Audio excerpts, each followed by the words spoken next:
Hi, welcome back my YouTube channel. ಇವತ್ತಂದು ನಾನು ಹಲಸಿನನ್ನು ದೋಸೆ ಮಾಡ್ತಾಯಿದ್ದೀನಿ. ಇದು ಈಸಿ ಮತ್ತು ಕ್ವಿಕ್ ರೆಸಿಪಿ.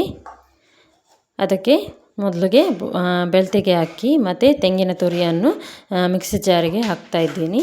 ನೋಡಿ,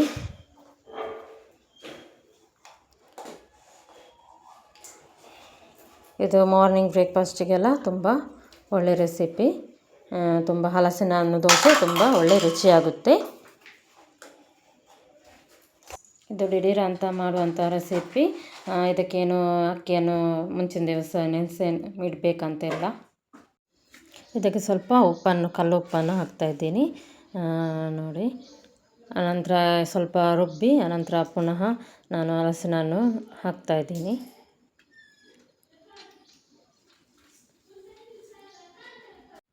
ಇದನ್ನು ಮತ್ತೆ ನೈಸ್ ರುಬ್ಬಿದರೆ ಆಯಿತು.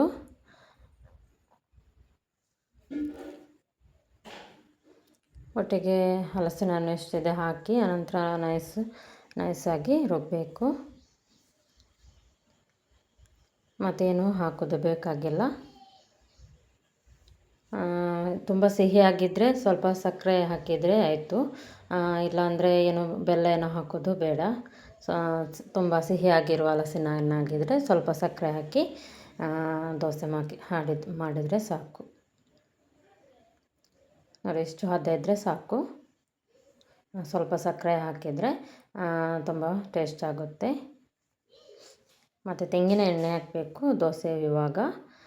ತೆಂಗಿನ ಎಣ್ಣೆ ಹಾಕಿದರೆ ತುಂಬ ರುಚಿಯಾಗುತ್ತೆ ದೋಸೆ.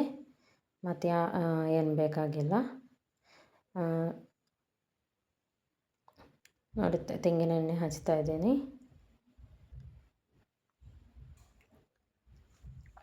ಕಾವಲಿ ಬಿಸಿ ಆದ ನಂತರ ನೋಡಿ ದೋಸೆ ಹಾಕ್ತಾಯಿದ್ದೀನಿ. ಸ್ವಲ್ಪ ಮುಚ್ಚಳ ಮುಚ್ಚಿ ಬೇಯಿಸಿದರೆ ಸಾಕು. ಯಾರೆಲ್ಲ ನೋಡ್ತಿದ್ದೀರಾ ಪ್ಲೀಸ್ ಲೈಕ್ ಮಾಡಿ, ಸಪೋರ್ಟ್ ಮಾಡಿ. ಸಬ್ಸ್ಕ್ರೈಬ್ ಮಾಡಿಲ್ಲ ಅಂದರೆ ಯಾರು ಮಾಡಿ, ಸಪೋರ್ಟ್ ಮಾಡಿ.